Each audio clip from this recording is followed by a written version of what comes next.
د قرآن کریم د ترجمې 15 درس او سورة البقره 115 آیات.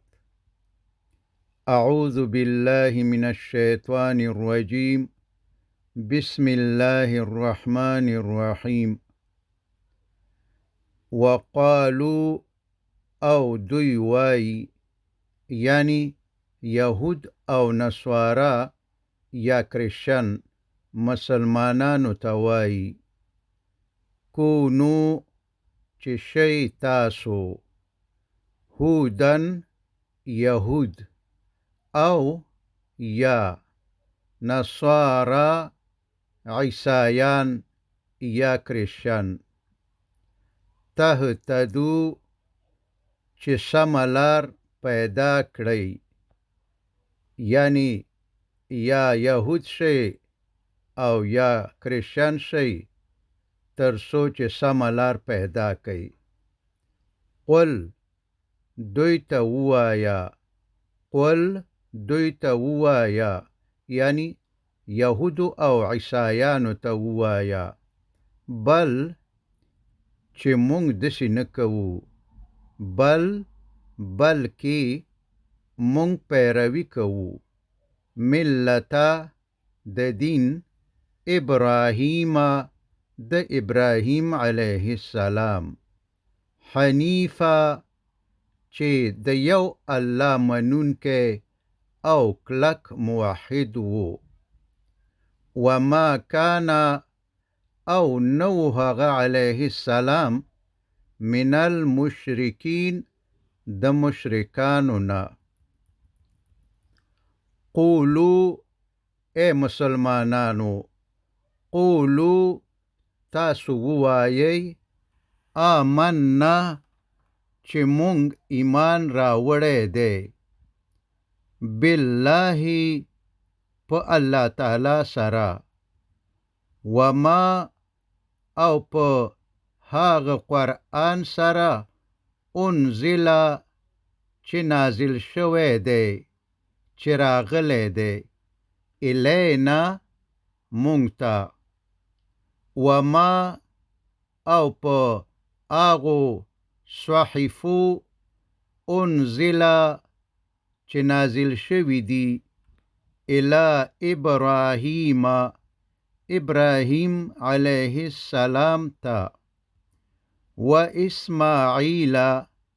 او اسماعیل علیه السلام ته، و اسحاق او اسحاق علیه السلام ته، و یعقوب او یعقوب علیه السلام ته، والاسباط او د یعقوب علیه السلام اسباط اولادی ته، وما او په هغو کتابونو او معجزو، اوتیه چې ورکول شوي دي، موسی علیه السلام ته،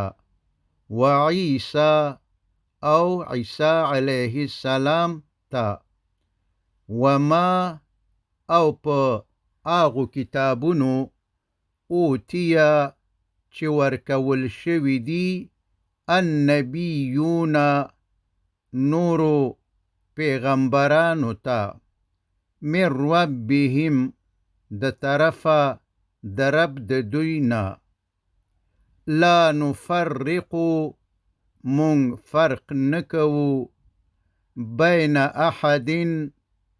په منځ د هیڅ یو، منهم د دوی کې، یعنی ټول پیغمبران یو قسم منو، او دا نه وایو چې دا منو او دا نه منو. ونحنو او مونږ، له هغه جل جلاله ته، مسلمون غاړه ایښودونکي، یعنی سر ټیټونکي یو. اے مسلمانانو، فإن نو که، فإن نو کچیرتا دوی یعنی یهود او نصارا آمنو ایمان راوړي بمثل پشان ما د هغه ایمان آمنتم چې راوړی تاسو، یعنی که یهود او نصارا ستاسو غوندې ایمان راوړي به په دې قرآن، یعنی چې د ضد او مخالفت نه تیر شي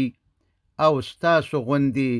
په محمد صلی الله علیه وسلم او قرآن کریم باندې ایمان راوړي، فقد نو یقینا اهتدوا چې سمه لارې پیدا کړه. وإن او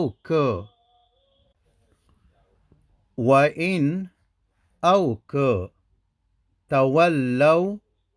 مخ واړوي د ایمان راوړلو نه،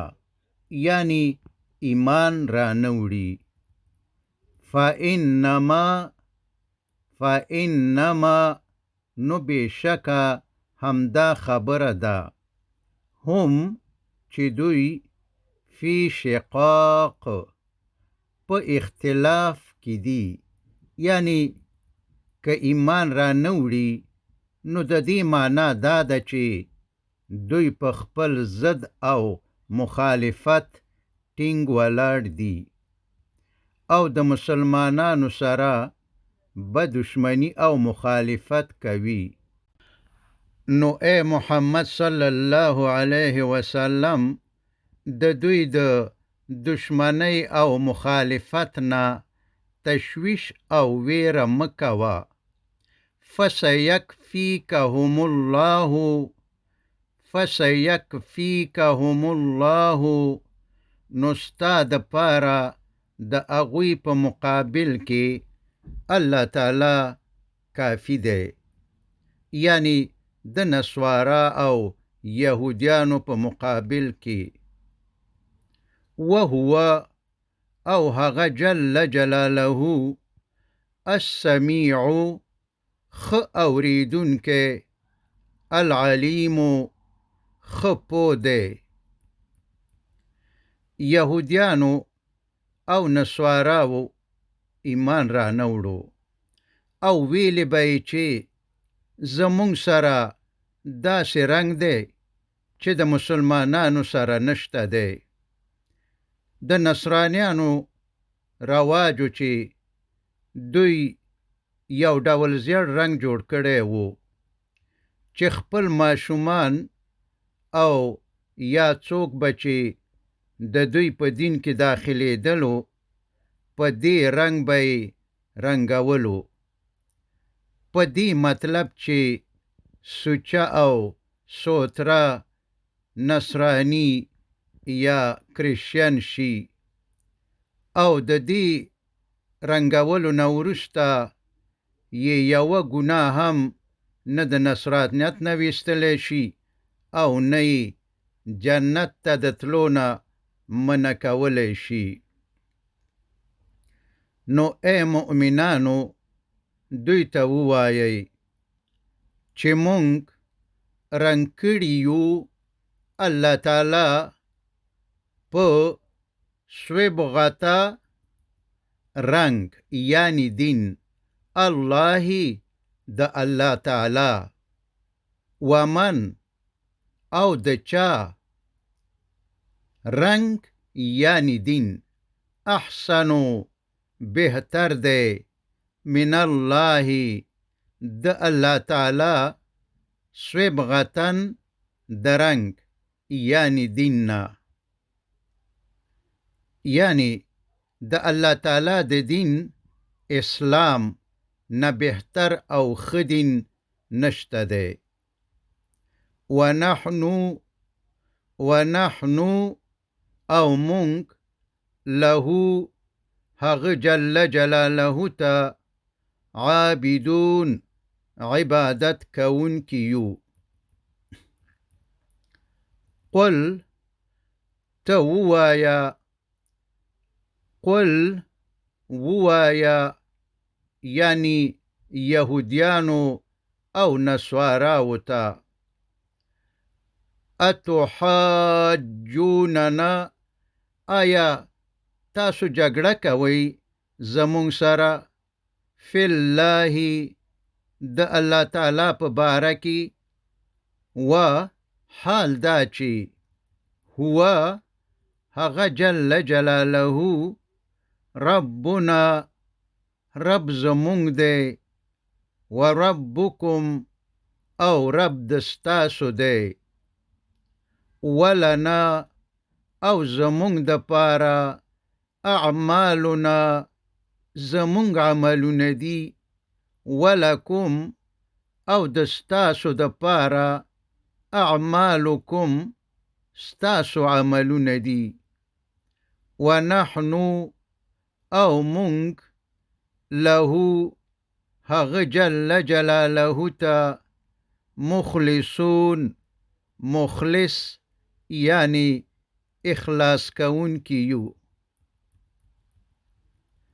ام آیا تقولون تاسو وایي ان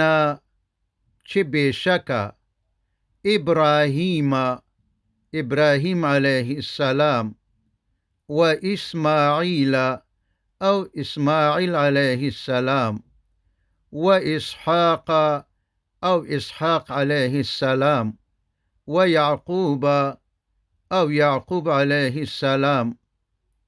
والاسباط او د هغه اولاده کانو وو اغوی کانو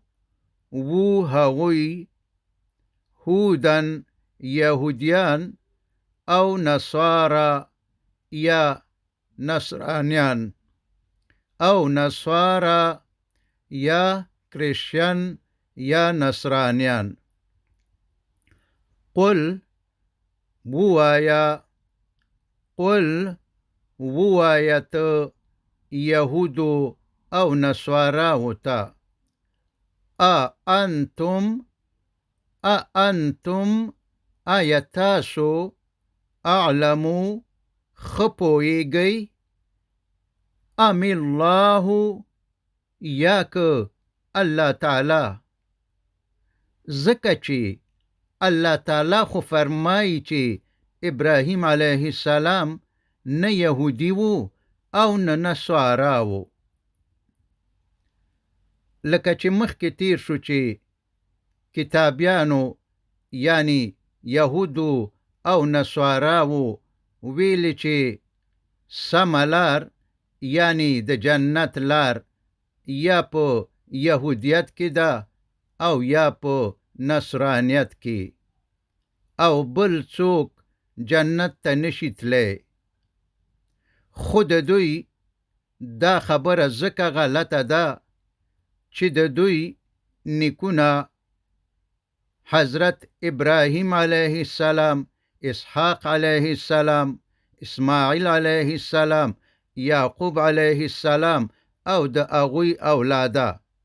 دوی ټول نه یهودو او نه نصرانیان بلکې د ټولو دین یو د اسلام دین وو او ټول مسلمانان وو قرآن کریم خود پند او نصیحت کتاب دی نعوذ بالله اسی قصې خو ندی مونږ مسلمانان باید د دین پند او نصیحت واخلو باید فکر او غور وکړو چې مونږ دا دومره ډلې جوړې کړې دي د هرې ډلې خلک خپل ځانونه په حقه او جنتیان ګڼي او نورې ټولې ډلې په ناحقه او دوزخیان ګڼي هره ډله یا فرقه دا وایي چې صرف یوه ډله د اهل سنت والجماعت جنتی ده او نورې ټولې دوزخی دي او هر ډله فکر کوي چې دا جنتی ډله یا فرقه منګ یو د خپلو ډلو د تقویه کولو د پاره تبلیغات کوي او دفاعي حالت خو کله دې اندازې ته ورسیږي چې یو د بل ویني هم تویوي او ځان ته غازی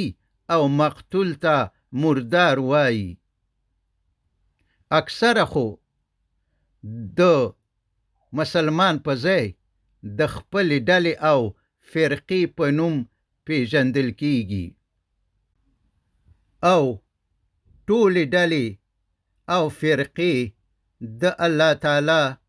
د دې حکم څخه چې واعتصموا بحبل الله جميعا ولا تفرقوا، ټول یو ځای شي، د الله تعالی رسۍ کلکه ونیسئ او تیت او پرک کیږئ ما. ټولې فرقې د الله تعالی د دې حکم څخه سر غړونه او سرکشي کوي او د تعجب خبره خو لا دا ده چې هر فرقه دا دعوه کوي چې موږ د نورو ډلو او فرقو په خلاف جهاد کوو تر څو چې اسلام د دوی د شر نه خلاص کړو. نو دې ټولو حضراتو ته یوه پوښتنه راجع کیږي، هغه دا چې آیا حضرت محمد صلی الله علیه وسلم او اصحاب کرام رضی الله تعالی عنهم آیا دوی اهل حدیثو؟ آیا دوی شیعگانو؟ آیا بریلویو؟ آیا دیوبندیو؟ آیا نقشبندیو؟ آیا قادریو؟ او داسې نورې فرقې؟ لوی لوی علما په منبر ناست تقریر کوي چې د مرګ پورې به د دې مسلک نه دفاع کوم. فکر وکئ چې دا جمله خدا او که دا چې ووایي چې د مرګ د وخت پورې به د اسلام نه دفاع کوم. فلهذا د دې ډلو او فرقو والاو د هر یو دا خبره غلطه ده چې زمونږ ډله صحیح او جنتی ده او نورې ډلې غلطې او دوزخي دي. تاسو سره څه ګارنټي ده؟ ته څنګه دا ثبوتې چې ستا ډله جنتی ده او دا نورې ټولې دوزخي دي؟ ته اهل سنت والجماعت او دا نورې نه دي. کم قرآن او حدیث چې ته وایې هماغه قرآن او حدیث دا نورې م وایي. ټولې ډلې همدغه قرآن او حدیث وایي. عوام هم په تشویش کې کړي دي، د عوامو نه م لار ورکه کړې ده. ته وایې هغه کافر دی، هغه وایي ته کافر یې. عوام په تشویش کې اچولي چې مسلمان څوک دی. محمد صلی الله علیه وسلم او اصحاب کرام رضی الله تعالی عنهم هغوی خو په دې یوه ډله کې هم نه و، بلکې د هغوی صرف یوه د اسلام ډله وه او بس. تاریخ وګورئ، کله چې وروسته په قراره ډلې او فرقې جوړې شوې نو د مسلمانانو ذلت او زوال هم شروع شو او څومره چې ډلې او فرقې ډېرېدې هغومره د مسلمانانو ذلت هم زیاتېدو. نو د الله تعالی سره د اخلاص غوښتنه دا ده چې مسلمان باید د فرقو او ډلو د جوړولو او فرقه پرستۍ نه ځان وساتي، ځکه چې د فرقو ډلو او مسلکونو جوړول او هغه بیا خپل هویت جوړول په اصل دین باندې ترجیح ورکول او د فرقو او مسلکونو د پاره کوششونه او منډې وهل او دعوت او تبلیغ کول دا د اصل دین نه بالکل خلاف دي. ومن او څوک ومن او څوک ازلمو ډیر ظالم دی ممن د هغه چانه کتما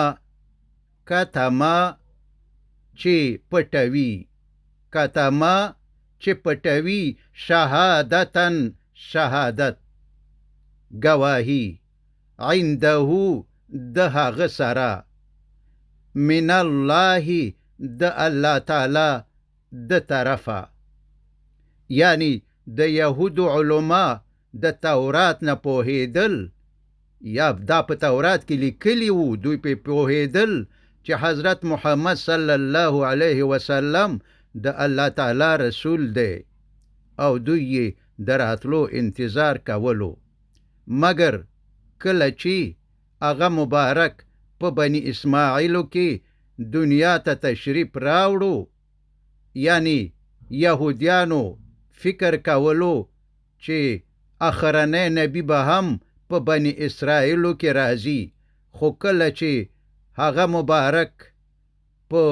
بني اسماعیلو کې دنیا ته تشریف راوړو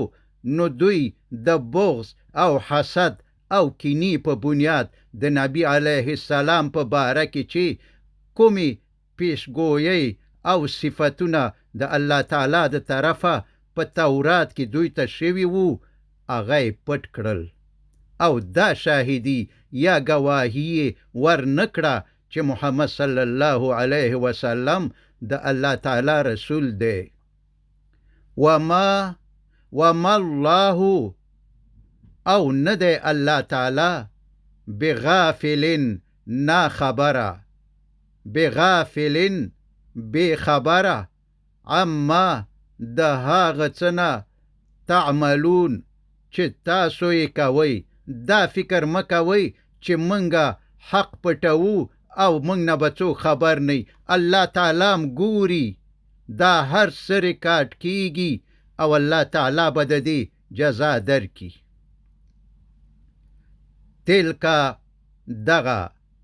تلکا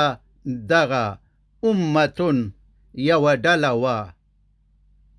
قد چې یقینا چې بېشکه خلت تیره شوې ده لها دوی ته ما هغه څه دي یعنی د هغو اعمالو بدل ورکول کیږي کسبت چې دوی کړي دي ولکم او ستاسو د پاره ما هغه څه دي یعنی د هغو اعمالو بدل درکول کیږي کسبتم چې تاسو کړي دي ولا تسألون او ستاسو نه پوښتنه نه کیږي ولا تسألون او ستاسو نه پوښتنه نه کیږي عما د هغه څه نه د هغو اعمالو نه کانو یعملون چې هغوی به کول یعنی د هر چانه د خپل عمل پوښتنه کیږي یو د بل په ګناه نه نیسي نو د نورو خلکو ګناهونه په خپل ځان مه باروئ مه د چا غیبتونه کوئ او مه په چا تهمتونه وایئ بلکې په خپل ځان خیر غواړئ وصلی الله تعالی على خير خلقه محمد وآله وأصحابه أجمعين